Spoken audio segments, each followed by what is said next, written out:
Bismillahirrahmanirrahim. Assalamualaikum warahmatullahi wabarakatuh. Alhamdulillah wassalatu wassalamu ala rasulillahi wa ala alihi wa ashabihi wa mawala. Asyhadu an la ilaha illallah wahdahu la syarikalah wa asyhadu anna Muhammadan abduhu wa rasuluh la nabiyya wa la rasula ba'dah. Amma ba'du. Alhamdulillah, kita patut mensyukuri segala nikmat yang Allah berikan kepada kita, karena begitu banyak nikmat yang Allah berikan sehingga kita tidak mampu untuk menghitungnya satu persatu. Ya, di antara kenikmatan yang Allah berikan, Waalaikumsalam, dan di antara kenikmatan yang Allah berikan kepada kita, kita diberikan kesehatan, waktu luang, kemudian kita juga mampu hadir kembali di majelis yang dimuliakan Allah pada hari tasyrik. Masya Allah. Tak lupa juga kita bersalawat dan salam kepada Nabi kita, itu Nabi Muhammad SAW, kepada keluarganya, sahabatnya, tabi'in dan atba'ut tabi'in, dan orang-orang yang senantiasa siqoh mengikuti sunnah beliau. Para jamaah yang dirahmati Allah Subhanahu wa taala, ya, materi kita hari ini kita kembali membahas akidah, yaitu usul salasah karyanya Syekh Muhammad bin Abdul Wahab. Pada pertemuan sebelumnya, ya, kita sudah membahas pada al-ilmu. Ya, jadi beliau mewasiatkan kepada kita annahu yajibu alaina ta'allumu arba'i masail. Ya, beliau memberi wasiat kepada pembaca kitab beliau bahwasannya wajib bagi kita itu untuk mempelajari 4 permasalahan. Yang pertama adalah ilmu, kemudian yang kedua adalah mengamalkan ilmu tersebut, kemudian yang ketiga adalah dakwah, kemudian yang keempat adalah bersabar. Ya, mungkin kita catat biar tergambar, ya, poin-poin pembahasan.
Ya, pada pertemuan yang lalu kita sudah membahas tentang ilmu.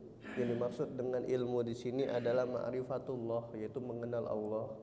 Kemudian yang kedua adalah mengenal Rasul. Kemudian yang ketiga adalah mengenal dinul Islam, yaitu agama Islam. Ya, insya Allah nanti pertemuan yang akan selanjutnya itu beliau juga akan menjelaskan lebih rinci lagi pembahasan terkait dengan apa itu ma'rifatullah. Ya, hanya saja yang dimaksud dengan ilmu di sini adalah mengenal Allah, mengenal Rasul, dan mengenal dinul Islam. Kemudian poin yang kedua adalah mengamalkannya. Jadi bagaimana bisa kita mengamalkan sesuatu kalau kita tidak mengenal siapa Rob kita? Ya, bagaimana mungkin sholat kita itu bisa diterima kalau kita tidak mengenal siapa Rob kita, siapa Rasul kita, dan apa agama kita? Maka kita perlu pertanyakan sholat kita itu untuk siapa. Kemudian sholat yang kita kerjakan itu mengikuti siapa? Nah, ini perlu kita pertanyakan. Kalau seandainya ada yang sholat tapi tidak mengenal siapa Allah dan tidak mengenal siapa Rasul. Nah, kemudian setelah kita tahu, ya ilmunya kita sudah tahu, maka kewajiban kita selanjutnya adalah mengamalkan. Karena ilmu itu fungsinya untuk diamalkan, bukan hanya sekedar dikoleksi. Kemudian setelah itu kita berdakwah. Ketika kita sudah tahu, ya mengenal Allah, mengenal Rasulnya, mengenal agama Islam, serta kita pun sudah mengamalkan itu semua, maka kewajiban kita yang ketiga adalah berdakwah, mengajak kepada saudara-saudara kita yang mungkin masih lemah dalam segi keimanan. Maka kita ajak, kita kenalkan siapa itu Allah, kita kenalkan siapa itu Rasul, dan kita kenalkan apa agama Islam. Kemudian nanti yang terakhir itu sabar dalam berdakwah, karena yang namanya dakwah itu tidak mudah. Ya, seperti kita sudah banyak dengar kisah-kisah para nabi, kisah-kisah para sahabat, kisah para ulama salaf, bagaimana rintangan dakwah mereka itu tidak mudah. Ya, bahkan bisa dibilang sampai berdarah-darah ya berdakwah. Nah, pada pertemuan yang lalu itu kita membahas yang pertama, yang mana Syekh Muhammad bin Abdul Wahab mengatakan annahu yajibu alaina ta'allumu arba'i masail. Wajib bagi kita untuk mempelajari dan mengetahui 4 permasalahan. Yang pertama adalah al-ilmu. Yang dimaksud dengan al-ilmu di sini adalah ma'rifatullah, mengenal Allah. Kemudian yang kedua adalah ma'rifatu nabiyhi, mengenal nabinya, siapa nabi-nabi Allah, siapa rasul-rasul Allah. Wa ma'rifatu dinil Islam, dan mengetahui agama Islam. Kemudian beliau mengatakan bil adillati, untuk mengetahui ketiga sumber ini, mengenal Allah, mengenal Rasul, dan mengenal agama Islam, itu dibutuhkan dalil. Tidak cukup kita hanya mengaku kita kenal Allah. Tidak cukup kita hanya mengaku kita mengenal Rasul. Tidak cukup kita juga mengaku kita ini sebagai orang Islam. Ya, kita butuh dalil. Apa dalilnya? Maka dari itu Syekh Muhammad bin Abdul Wahab mengatakan ma'rifatullah, ma'rifatu nabiyhi, ma'rifatu dinil Islam bil adillah. Harus ada dalilnya. Maka dari itu Syekh Ibnu Utsaimin mengatakan yang dimaksud dengan adillah, apa itu dalil? Nah, di sini kita diberitahu, ya dijelaskan oleh Syekh Utsaimin ketika mensyarah, ya ketika menjelaskan perkataan Syekh Muhammad bin Abdul Wahab, apa sih yang dimaksud dengan dalil? Dalil itu mayursyidu ilal matlub. Dalil adalah sesuatu yang mengarahkan kepada sesuatu yang dicari. Itu dalil. Ya, dalil itu mayursyidu ilal matlub. Dia itu petunjuk. Dalil itu adalah petunjuk. Wal adillatu ala ma'rifati zalika sam'iyah wa aqliyah.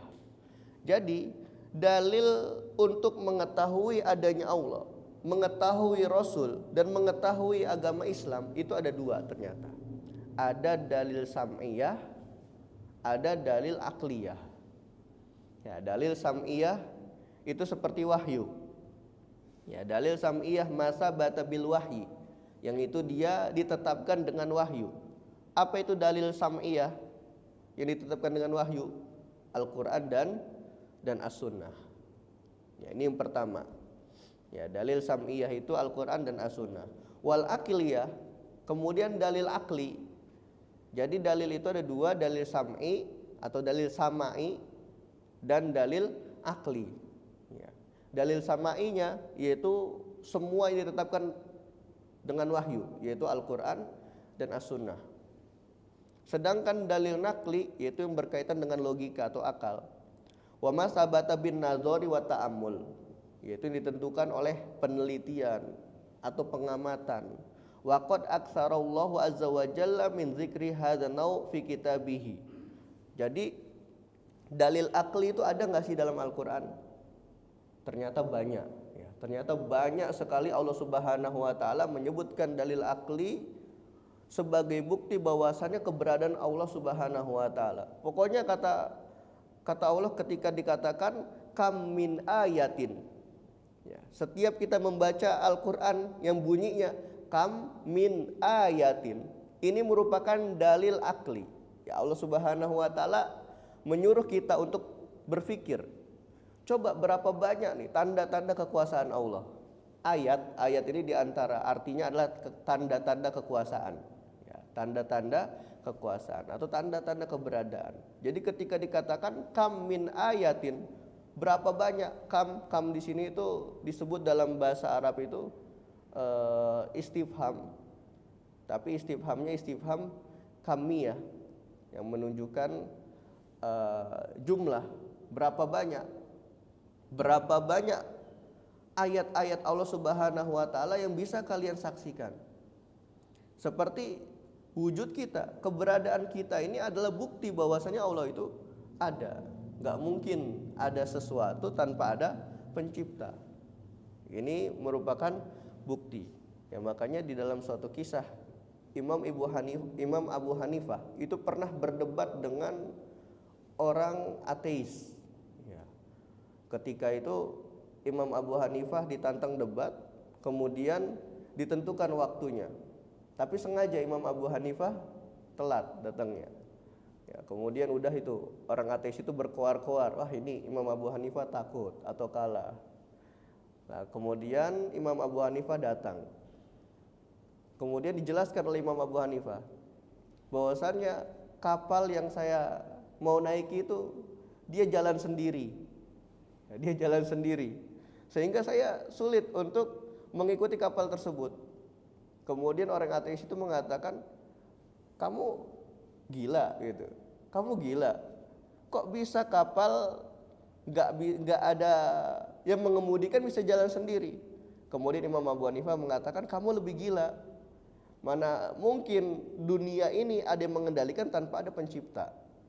Masya Allah, jawaban Imam Abu Hanifah itu membuat orang ateis itu terdiam, berpikir juga. Ya juga, kapal aja yang kecil itu harus ada yang mengemudikan. Bagaimana dunia ini? Ya, bagaimana dunia alam semesta itu tidak ada yang mengendalikan, maka akan hancur semua. Ini udah besar skalanya.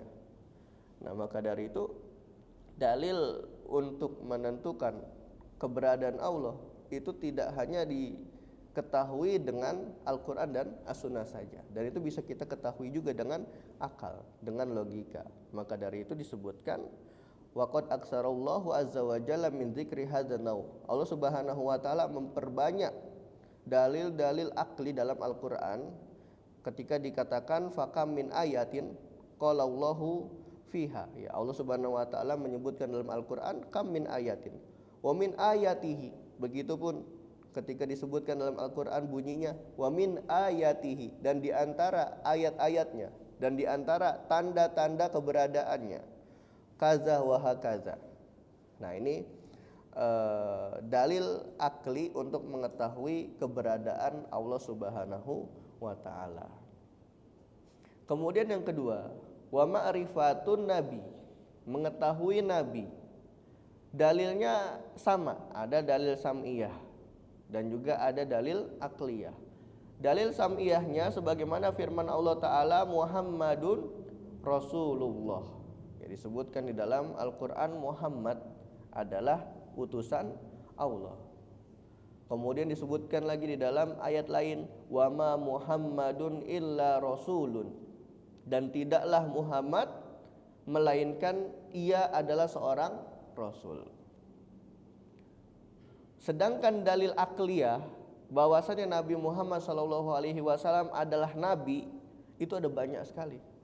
Ya, di antara mukjizat-mukjizat yang diperlihatkan kepada orang-orang kafir pada saat itu, ya, ketika Nabi Muhammad SAW mampu membelah bulan. Nah, ini kan mustahil kalau dilakukan sama orang yang biasa aja, itu nggak bisa. Dan mukjizat terbesarnya Nabi SAW, ya, mukjizat terbesarnya Nabi Muhammad SAW adalah Al-Quran. Kenapa? Kok bisa Al-Quran sebagai mukjizat? Ada yang tahu alasannya? Kok bisa Al-Quran dijadikan sebagai mukjizat? Apa sih mukjizat? Mukjizat itu apa? Mukjizat itu secara bahasa diambil dari ajaza ya'jizu, artinya lemah. Mukjizat itu sesuatu yang melemahkan musuh. Ya, jadi sesuatu yang dapat melemahkan orang-orang yang menentang para nabi dan rasul. Jadi ketika para nabi itu diberikan mukjizat, nih orang-orang yang menentang ajaran nabi itu dia akan lemah. Ini betul juga. Ketika Nabi Musa ditantang untuk adu sihir, ya, Nabi Musa ngeluarinnya ularnya beneran, ya, tongkatnya jadi ular beneran. Sedangkan para penyihir Firaun itu ularnya ular ilustrasi. Ya, ini kenapa kita bertanya-tanya, kok Al-Quran bisa menjadi mukjizat? Ternyata sebabnya para nabi atau para rasul itu diutus sesuai dengan zamannya. Para nabi dan rasul itu diutus sesuai dengan zamannya. Nabi Musa itu diutus pada zaman sihir. Maka dari itu diantara mukjizatnya Nabi Musa adalah sihir. Bukan sihir ya, afwan. Keajaiban untuk menentang para penyihir. Ya, seperti tongkat bisa menjadi ular, kemudian membelah lautan. Nah, ini kan nggak bisa dilakukan sama orang-orang sembarang. Akhirnya para penyihir Firaun masuk Islam. Karena apa? Melihat keajaiban yang dilakukan oleh Nabi Musa. Kemudian Nabi Isa diutus pada zaman pengobatan, kesehatan. Ya, pada zaman itu kesehatan, ahli-ahli kesehatan itu banyak. Kemudian Nabi Isa diberi mukjizat apa? Bisa menghidupkan orang yang sudah meninggal. Ini kan di luar logika. Kalau misalnya kita berpikir dengan logika manusia, itu nggak mungkin manusia yang sudah meninggal itu bisa dihidupkan kembali. Tapi atas izin Allah Subhanahu wa taala, Nabi Isa diberikan mukjizat tersebut untuk melemahkan musuh-musuh Islam pada saat itu. Kemudian Nabi Muhammad diutus pada masa syair. Ya, ini orang-orang Arab jahiliyah itu bahasa Arabnya Masya Allah.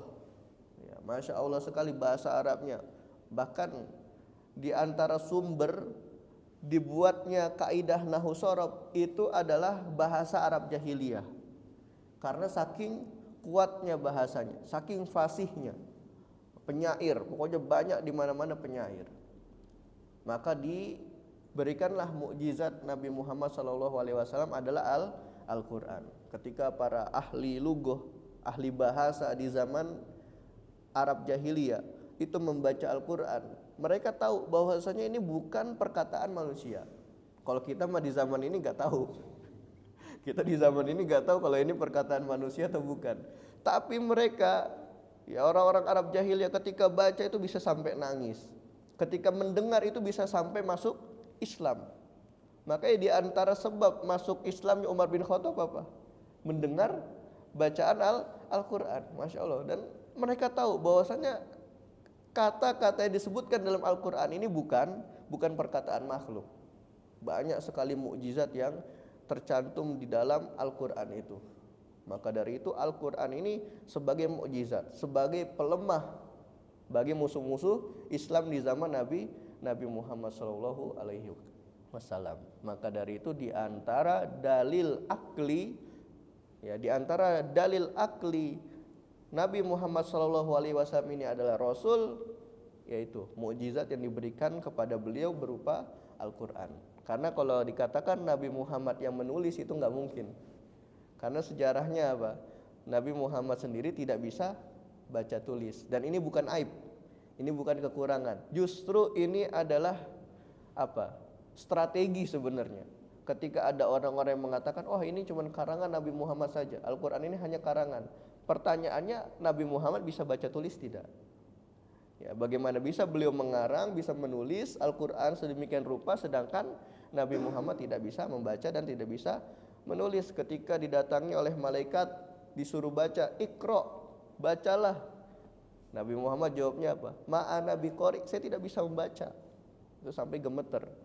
Ini bukti bahwa beliau tidak bisa membaca, dan apa yang telah sampai ke kita saat ini itu bukan perkataan Nabi Muhammad SAW, melainkan itu adalah wahyu yang diberikan atau dikatakan dari Allah Subhanahu wa taala, kemudian disampaikan melalui malaikatnya, kemudian disampaikan kembali kepada Nabi kita itu Nabi Muhammad SAW.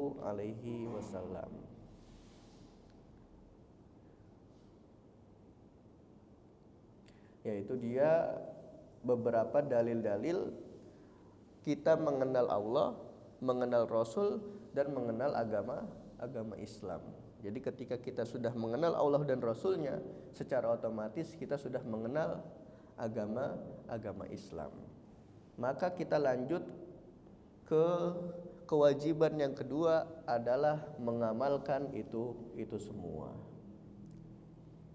Ya, diingat-ingat tadi ya, mengenal Allah, mengenal Rasul, mengenal agama Islam itu wajib dengan dalil. Nggak bisa kita taklid di sini. Kita nggak bisa ikut-ikutan. Ya, misalnya karena orang tua saya Islam, saya juga ikutan Islam lah. Nah, ini nggak bisa seperti itu. Jadi tetap harus ada dalil. Kita harus tahu dalilnya Allah Subhanahu wa taala itu Maha Esa itu apa. Makanya kita harus terus mengajarkan anak-anak kita itu tauhid, akidah itu sejak dini. Sejak usia 3 tahun itu sudah diajarkan, sudah dikenalkan siapa Robnya, sudah dikenalkan siapa nabinya, sudah dikenalkan apa agamanya, dan sudah diberitahu apa tujuan kita ada di dunia. Kita sampaikan kepada anak-anak kita, nah bahwasanya kita di dunia ini tujuannya adalah beribadah, ya, menyembah Allah Subhanahu wa taala. Kita di dunia ini hanya sementara. Tempat yang kekal itu nanti ada di akhirat. Kita sampaikan kepada anak-anak kita, Allah Subhanahu wa taala pernah berfirman, "Wa ma khalaqtul jinna wal insa illa liya'budun." Tidaklah Allah ciptakan jin dan manusia melainkan untuk beribadah, menyembah kepadanya.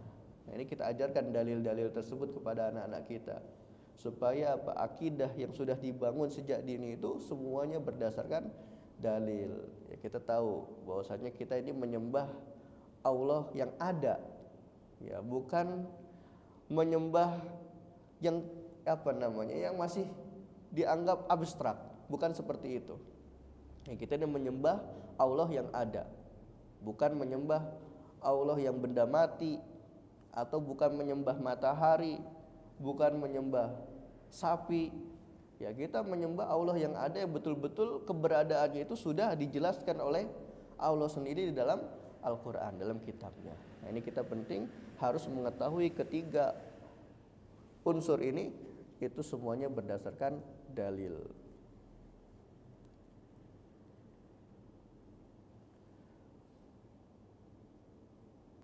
Ya, kemudian yang kedua, wal amalu bihi.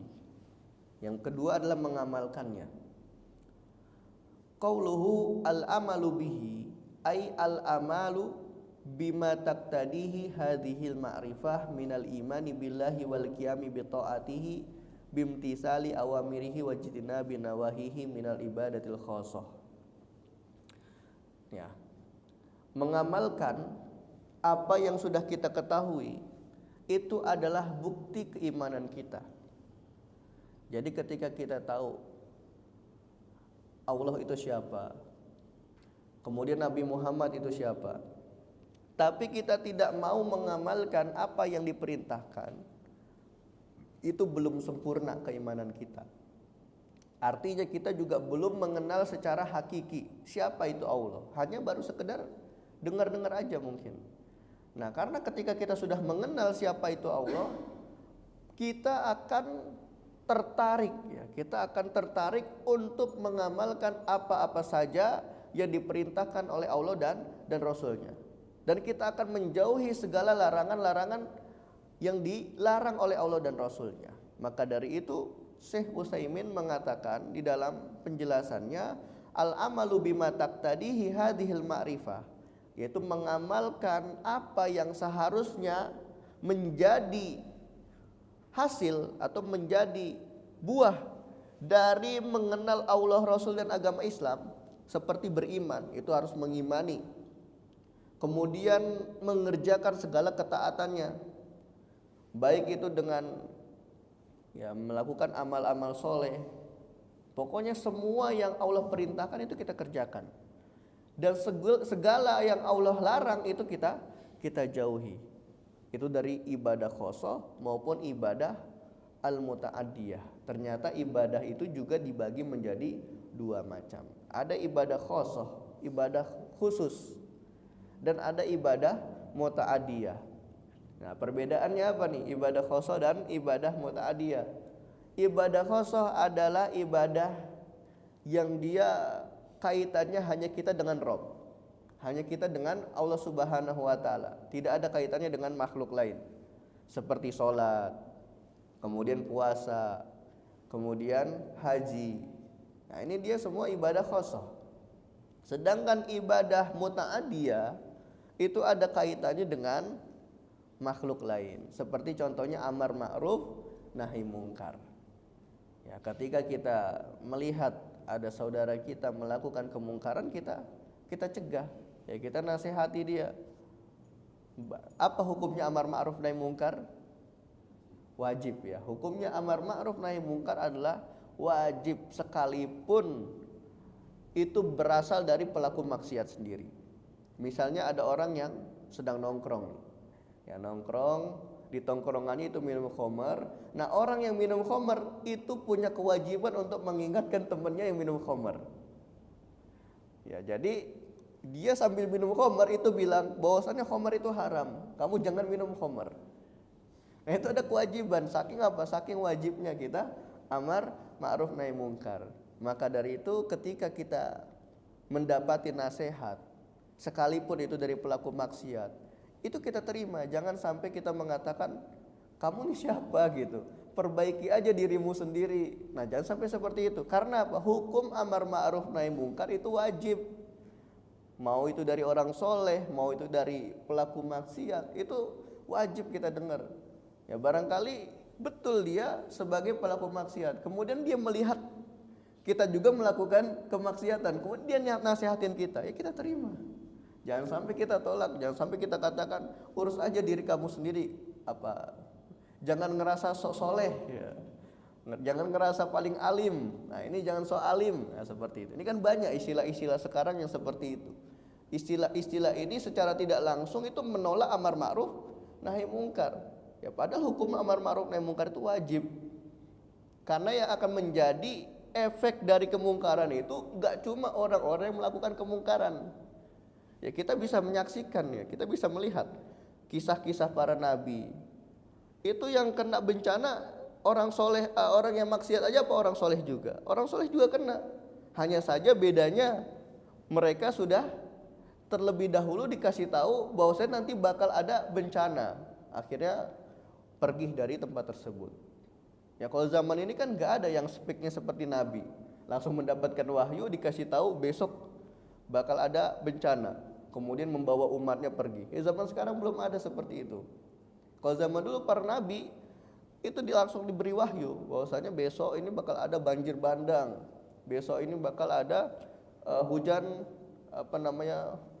di hujan lahar, pokoknya dihanguskan atau meledak gunung terbesar. Nah, maka dari itu soleh untuk diri sendiri itu tidak bisa menjadi tameng kita menahan dari azab Allah. Jadi orang-orang soleh itu perlu untuk terus menjadi orang yang muslih. Jadi beda ya, soleh dan muslih. Soleh itu hanya untuk diri sendiri.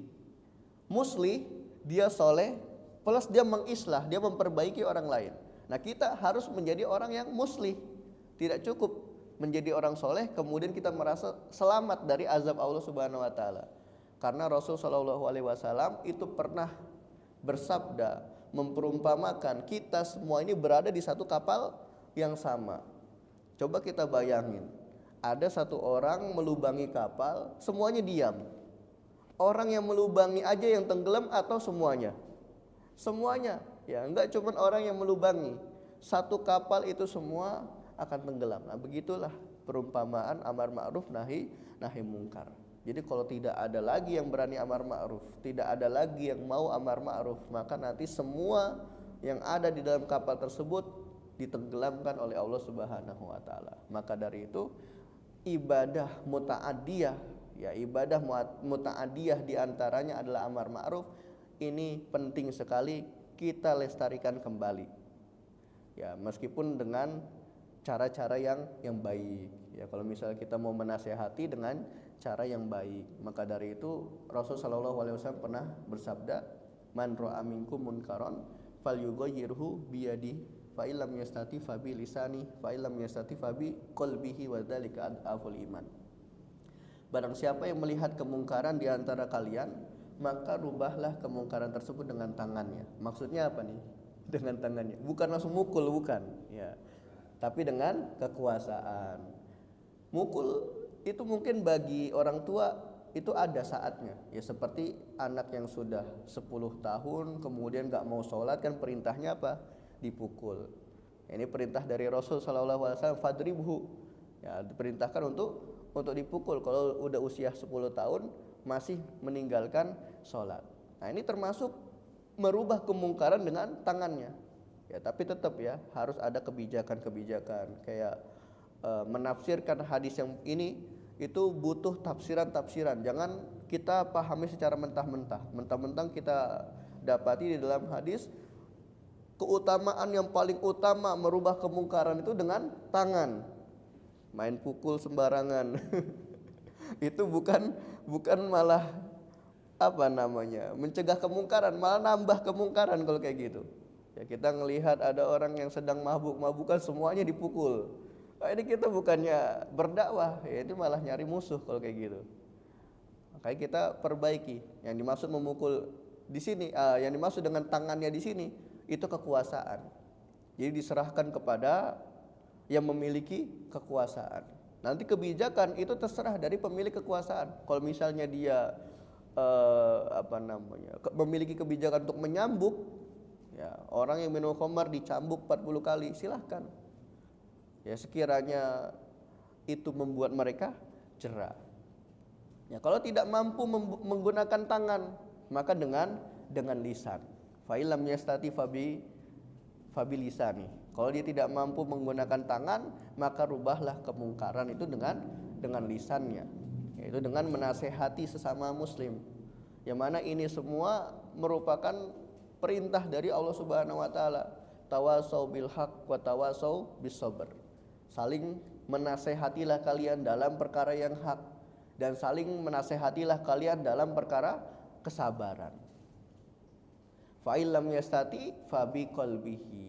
Kalau tidak mampu juga menasehati dengan lisan, maka dia mengingkari dalam hati.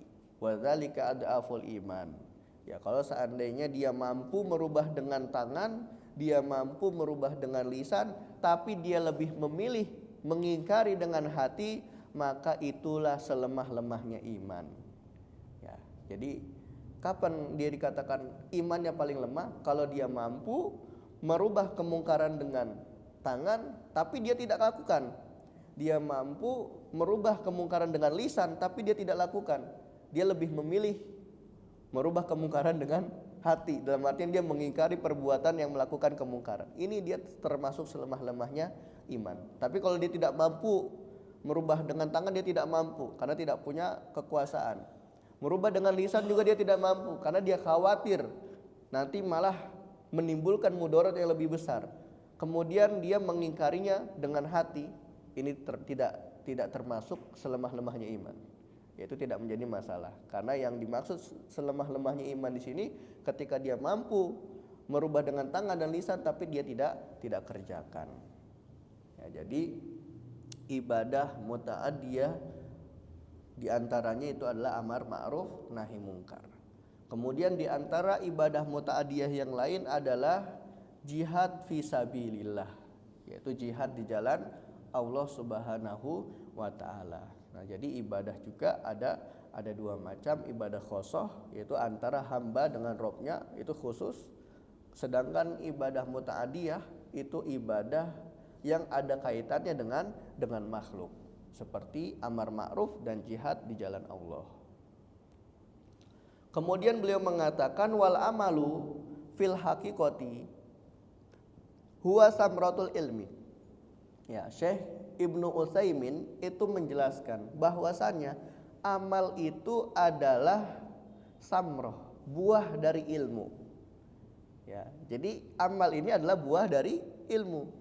Ada pepatah yang mengatakan al ilmu bila amalin kasyajarin bila samarin. Ilmu tanpa amal bagaikan pohon tanpa buah. Nah, jadi amal itu adalah buah dari ilmu itu sendiri. Ilmu itu pohonnya, kemudian buah itu amalnya. Maka dari itu wajib bagi kita, ya, ketika kita sudah belajar, sudah ngaji, itu mengamalkan apa yang sudah kita dapat. Ketika kita menghadiri kajian tazkiyatun nafas misalnya, ya, dijelaskan oleh ustadznya untuk sabar, maka kita wajib untuk mengamalkan apa itu sabar. Ketika kita mendapatkan ilmu, mensucikan hati, ya, jangan hasad, jangan iri. Maka kita juga wajib untuk mengamalkan bagaimana caranya kita tidak hasad terhadap nikmat orang lain. Kita jangan iri dengan nikmat orang lain. Nah, kemudian kita ketika mendapatkan ilmu tentang namimah, yang ngadu domba, ya, kita juga mengamalkan bagaimana cara kita tidak mengadu domba. Ya, ini kita perlu untuk mengamalkan itu semua. Makanya yang namanya ilmu adalah buah dari amal itu adalah buah dari ilmu. Faman amila bila amal, faman amila bila ilmin faqad syabahan nasara. Barang siapa yang dia beramal tanpa ilmu, maka dia menyerupai orang-orang Nasrani. Ya, orang-orang Nasrani dia beramal tanpa ilmu. Asal-asal aja mengatakan Tuhan itu ada 3 lah dan lain sebagainya. Waman alima walam ya'mal, dan kebalikannya, barang siapa yang dia tahu ilmunya tapi dia tidak mengamalkan, faqad syabahal yahud, dia menyerupai orang-orang Yahudi.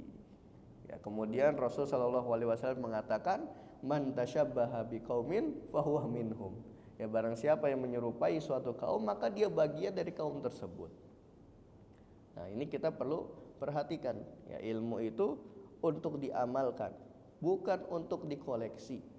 Ya, enggak penting tuh berapa banyak koleksi ilmu yang ada di kepala kita, tapi kalau kita tidak mengamalkan ilmu tersebut, itu bagaikan banyak pohon tapi enggak ada buahnya. Ya.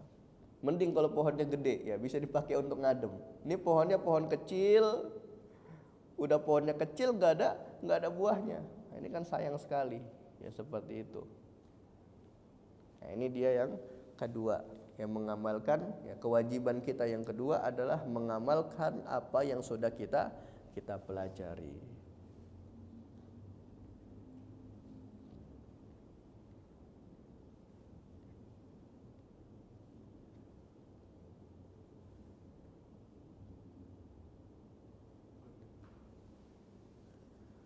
Ya, mungkin sampai yang nomor 2 dulu poinnya, karena waktunya sudah mau habis. Ya, sampai sini mungkin ada ya pertanyaan.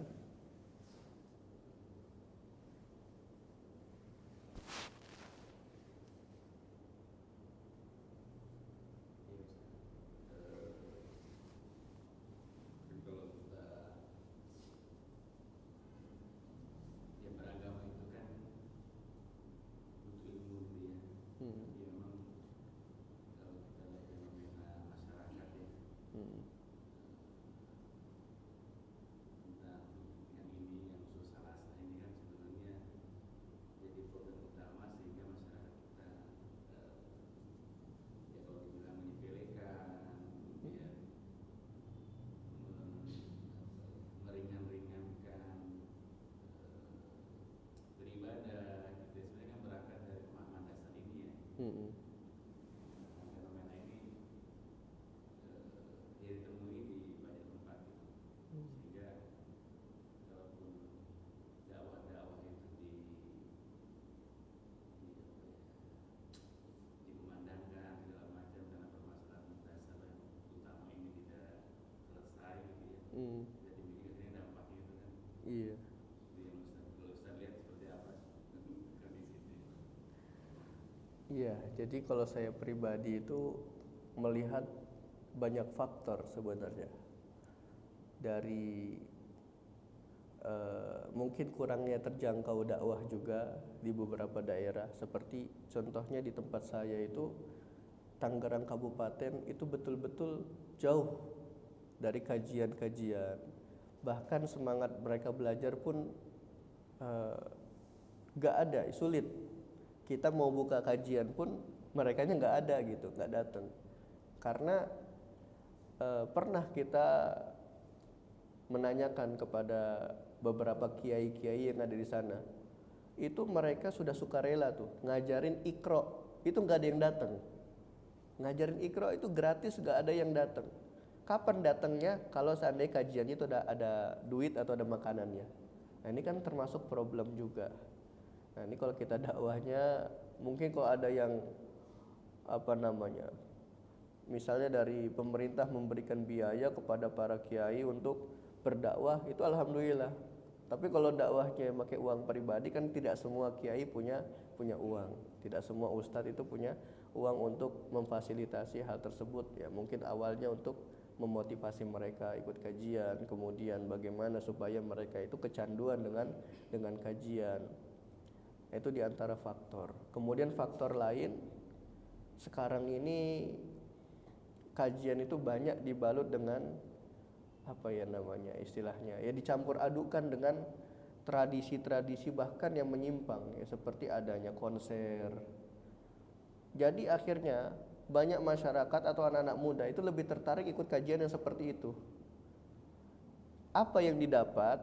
Yang didapat ya konsernya itu aja gitu, kesenangannya saja, bahkan ikhtilat, cewek cowok dicampur adukan. Temanya itu enggak berbobot ya.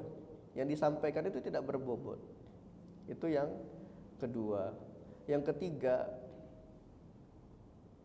mungkin ruh kita di Indonesia ini masih perlu lagi untuk membiasakan yang namanya kajian.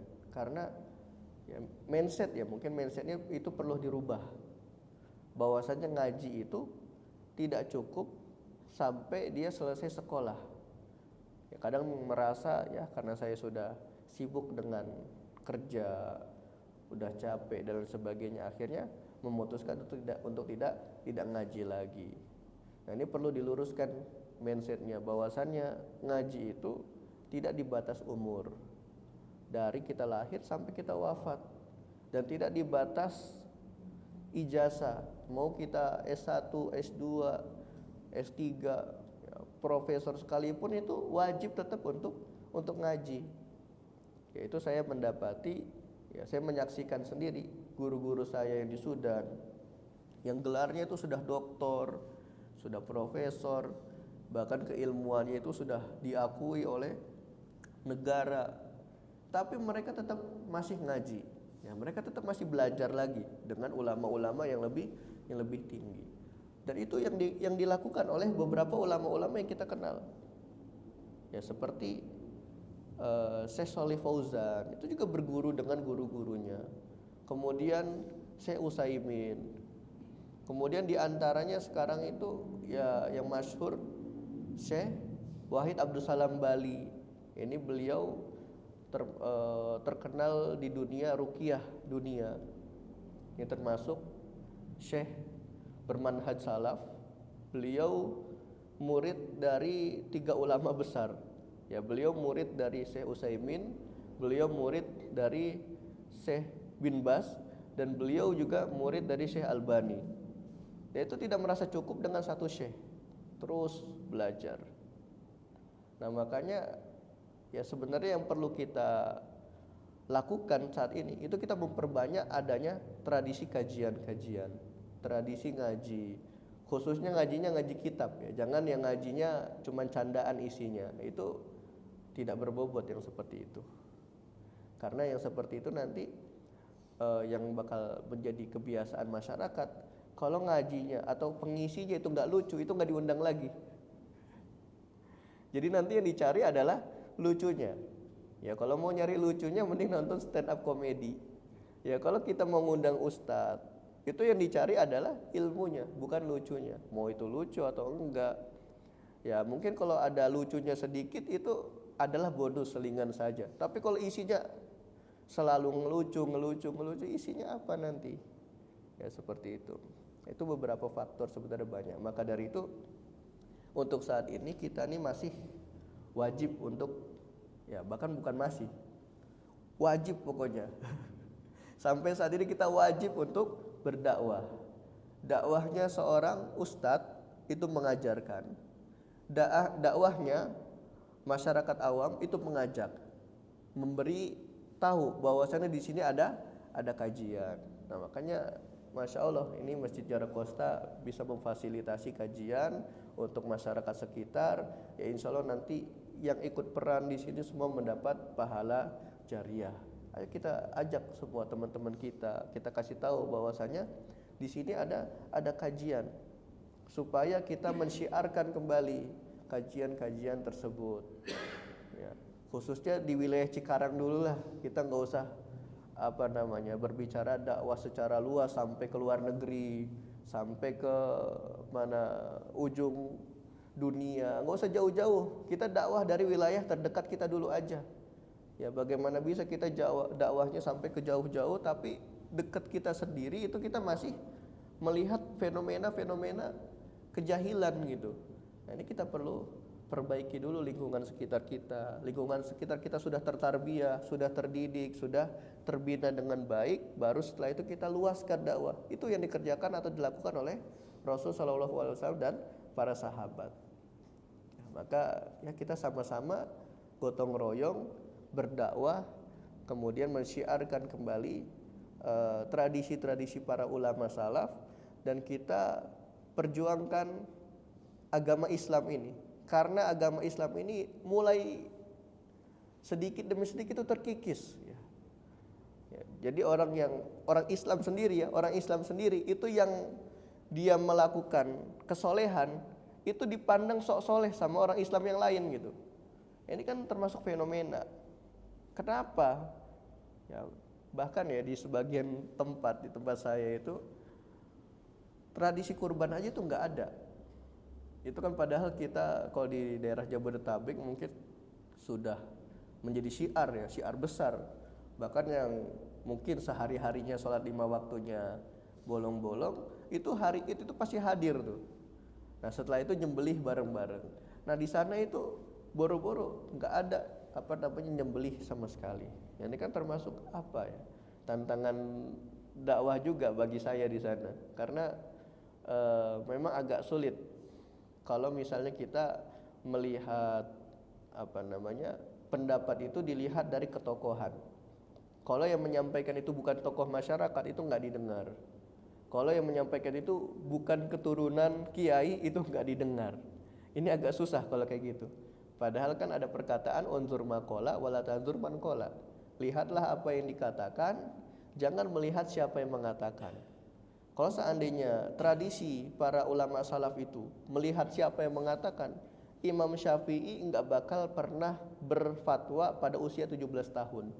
Karena terlihat masih muda. Ngapain kamu usia 17 tahun sok-sokan berfatwa? Tapi beliau malah diminta menjadi seorang hakim pada saat itu, usia 17 tahun. Kalau hal tersebut juga terjadi pada zamannya Muhammad Al-Fatih, nggak mungkin anak yang usia 20 tahun itu memimpin pasukan. Karena pasti kalau orang-orang sekarang yang kayak gini nih, yang kayak kamu tuh udah masih muda, nggak usah ngomong masalah agama. Orang yang kayak gini tuh waktu itu hidup di zaman itu atau menjadi orang berpengaruh, itu Muhammad Al-Fatih nggak bakal memimpin pasukan kemudian bisa membebaskan Konstantinopel. Ya makanya sangat sulit ya, dakwah semakin akhir zaman itu semakin sulit. Kenapa? Karena ini sudah disampaikan oleh para ulama terdahulu, orang-orang akhir zaman, orang bodohnya itu merasa lebih pintar daripada ulamanya. Kalau zaman dulu ulamanya kata A, itu orang awam ngikut. Ya sudah ngikut, kemudian bertanya dalilnya apa? Ya kalau udah yakin dalilnya ini langsung diikuti. Kalau sekarang enggak. Ada Ustadz Fulan ngomong langsung dibantah.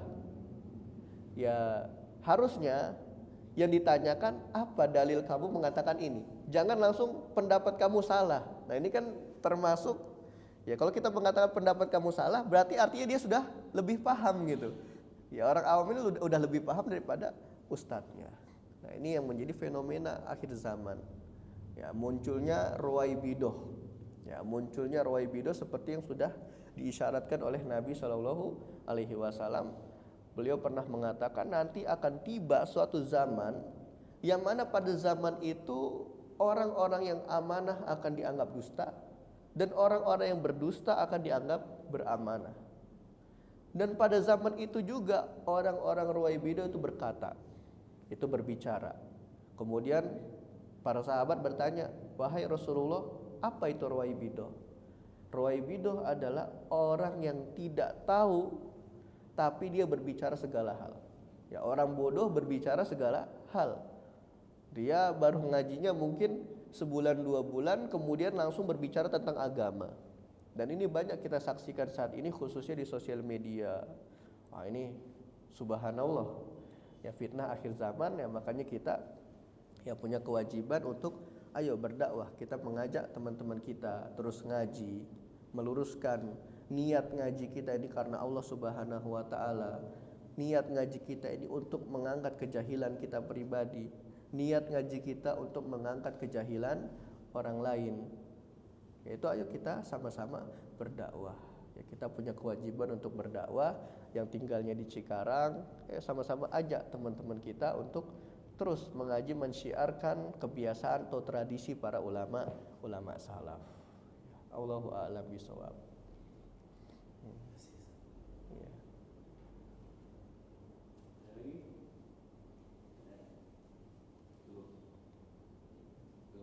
Cukup ya. Ya. Karena cukup kita akhiri dengan hamdalah alhamdulillahirabbil alamin dan doa kafaratul majelis subhanaka allahumma bihamdika asyhadu an la ilaha illa anta astaghfiruka wa atubu ilaik wal asri innal insana lafi khusr illa alladzina amanu wa amilus solihati wa tawassaw bil haqqi wa tawassaw bis sabr. Assalamualaikum warahmatullahi wabarakatuh. Waalaikumsalam.